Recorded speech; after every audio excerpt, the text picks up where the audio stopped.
The president mentioned one survivor in particular, and we were able to track down Jared Neace, and he was both humble and hopeful.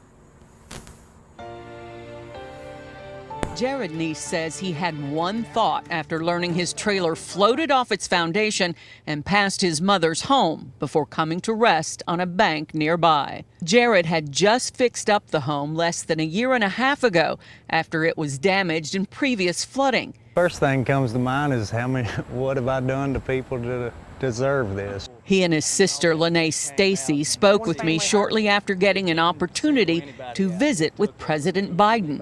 Jared says he had something important he wanted to tell the president about the strength of people in eastern Kentucky. The thing about people around here, nobody really wants to take a handout or look weak or anything, you know. Everybody tries to be strong, but sometimes you need a hand, you know, and nobody's asking for a handout. You just need a helping hand, you know. President Biden took that moment with Jared and referenced him during the press conference today. One family, gentleman, his trailer is all the way up at the other end of the property, gone. And you know what?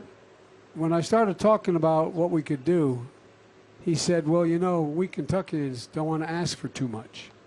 Catch this. We don't want to ask for too much. We're used to having neighbors help us out.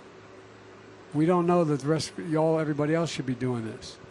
I said, you're kidding me. Not seriously. Jared and Lena say they're comforted by the fact that no one in their family died. They say possessions can be replaced, but they do have a message for people about the mountains. Some people at times in this region, would you say, feel forgotten? Yeah, I would say like overlooked.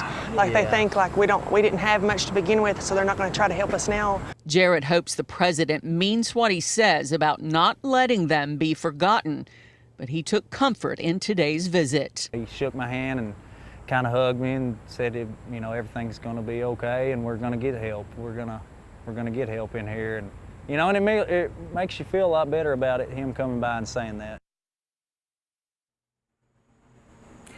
All the people we talked to today, the flooding survivors who met with the president, just talked about how they looked into his eyes and felt like that he got it.